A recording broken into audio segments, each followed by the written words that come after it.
आज के मुख्य समाचार। मिठाइयों में कीड़े मकोड़े मिलने पर नष्ट करवाई गई 100 किलो मिठाई। पैराग्लाइडर क्रैश, विदेशी महिला की मौत। दिवाली की रात बिलासपुर में भीषण अग्निकांड, तेजी से पिघल रहे ग्लेशियर। शिमला विंटर कार्निवल 25 दिसंबर से।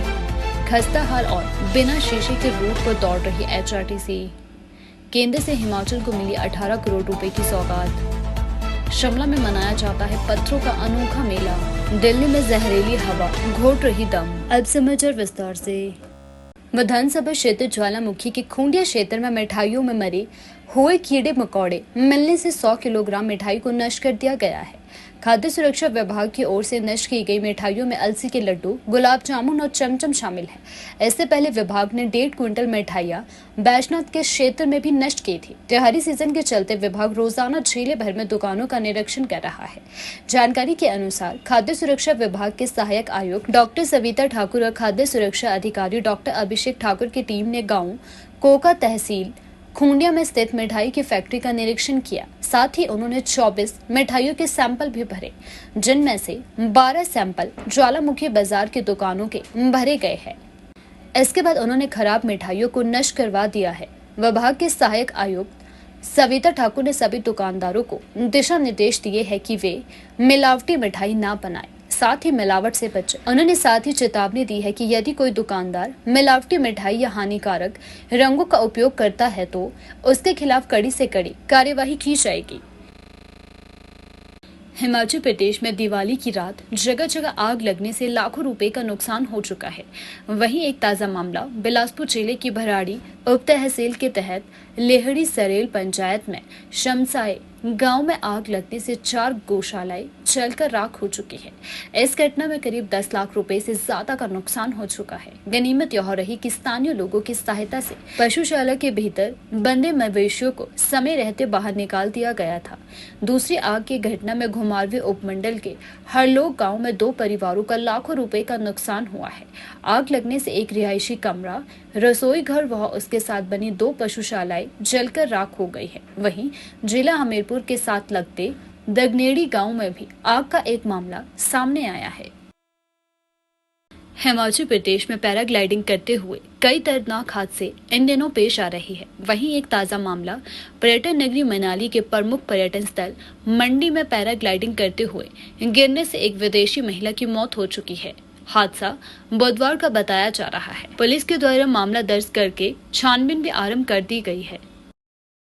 ग्लोबल वार्मिंग के पांव बरसाने से हिमाचल की बर्फ की चादर छोटी पड़ने लगी है। सतलुज, रावी, व्यास और चिनाब बेसिन के निचले क्षेत्रों में बर्फ की यह चादर 10.02% तक सिकुड़ गई है। रावी बेसिन पर सबसे अधिक 22.42% तक बर्फ घटी है। जंगलों में आग, पर्यटन स्थलों पर क्षमता से अधिक वाहन और वायु प्रदूषण से तापमान बढ़ रहा है।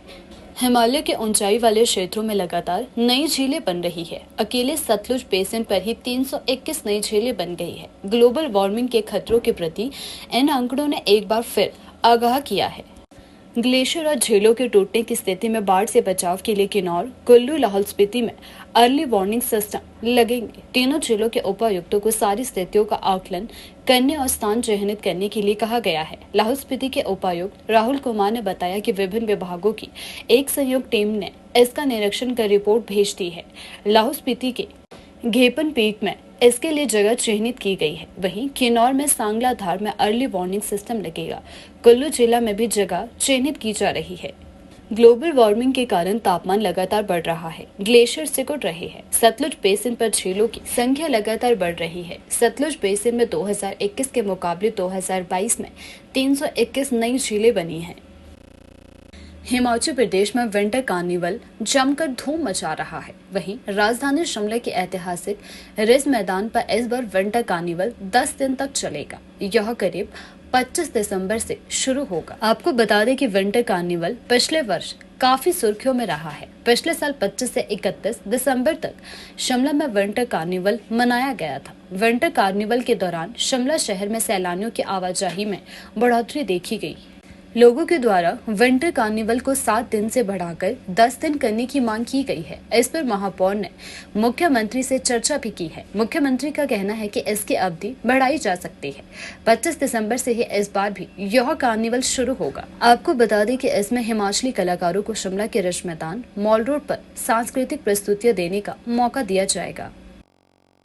हिमाचल प्रदेश में एचआरटीसी बसें आए दिनों चर्चा का विषय बनी रहती है। हिमाचल पथ परिवहन निगम की बसें अक्सर अपनी खस्ता हालत के चलते सुर्खियों में बनी रहती है। इस बार एचआरटीसी के द्वारा बस में बिना शीशों के ही बस को चलाया गया है। जानकारी के अनुसार घुमारवीं से बिलासपुर रूट पर एचआरटीसी बस के पिछले हिस्से का पूरा शीशा टूटा हुआ था। बावजूद इसके भी एचआरटीसी बस को चलाया गया है।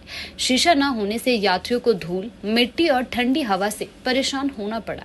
इसके अलावा इन यात्रियों को जान का भी खतरा हो सकता था। करीब 20 किलोमीटर इस सफर के दौरान यह बस कई बड़े चौक से होकर गुजरी है, लेकिन यातायात पुलिस ने इसका कोई भी संज्ञान नहीं लिया है। आम जनता का कहना है कि निगम की ओर से यात्रियों की सुरक्षा के प्रति लापरवाही बरती जा रही है। उन्होंने कहा कि निगम की नाकामियों का खामियाजा यात्रियों को भुगतना पड़ रहा है। हिमाचल प्रदेश को देवभूमि के नाम से जाना जाता है। यहाँ विभिन्न प्रकार के लोग अपनी अपनी परंपराओं को मान्यता देने के साथ साथ पुरानी परंपराओं को बढ़ावा दे रही है। वहीं शिमला ग्रामीण विधानसभा क्षेत्र की गलोक धामी में दिवाली के दूसरे रोज सदियों से चली आ रही पत्थर के खेल की अनोखी परंपरा चलती आ रही है। इसे पूरे उत्साह और जोश के साथ मनाया जाता है। यह खेल पत्थरों का होता है, जो कि दो पक्षों के बीच पत्थरबाजी की जाती है। जब तक किसी एक व्यक्ति के सिर से खून ना बहने लगे, तब तक यह खेल खेला जाता है। यह खेल माता सती का शारदा चबूतरे के दोनों ओर खड़ी टोलियों जटोती और जमोगी के बीच होता है। सिर से निकले खून से भद्रकाली के मंदिर में जाकर तिलक कर परंपरा को पूरा किया जाता है। साथ ही दूर दूर से लोग इस पत्थर के खेल को देखने के लिए आते हैं। वहीं घायल हुए व्यक्ति का प्राथमिक उपचार भी किया जाता है। ढोल नगाड़ों के साथ यह परंपरा कई वर्षों से चली आ रही है। वहीं कई हजारों की भीड़ में लोग इस पत्थर के मेले का आनंद लेने के लिए आते हैं। केंद्र सरकार ने हिमाचल को पुल और सड़कों के रखरखाव के लिए 18 करोड़ रुपए की राशि मंजूर की है। यह राशि SDRF के तहत मंजूर हुई है। इस राशि का इस्तेमाल कुल्लू, मनाली, चंबा में किया जाएगा। इस संबंध में केंद्र से राज्य के लिए पत्र भी जारी हुआ है। 10 करोड़ रुपए कुल्लू में, 5 करोड़ रुपए मनाली और 3 करोड़ रुपए चंबा के चुवाड़ी में खर्च होंगे। PWD मंत्री विक्रमादित्य सिंह ने इस मंजूरी पर खुशी जताई है। उन्होंने बताया कि देश भर में भले ही चुनाव का दौर चल रहा हो, वे किसी भी कीमत पर हिमाचल के विकास का पहिया थमने नहीं देंगे। उन्होंने कहा कि राज्य को जल्द ही करीब 4 करोड़ रुपए की आर्थिक मदद केंद्र से आएगी। इसके अलावा केंद्र की मदद से नेशनल हाईवे को जोड़ने वाले सड़क मार्ग को भी व्यवस्थित किया जाएगा। देश की राजधानी दिल्ली में प्रदूषण के स्तर ने एक नया रिकॉर्ड बना दिया है। दिवाली के बाद आज कई इलाकों में वायु गुणवत्ता AQI 600 पार पहुंच चुकी है। ये आंकड़ा मानव स्वास्थ्य के लिए बेहद खराब है। यानी देश की राजधानी की हवा बहुत ही जहरीली हो चुकी है।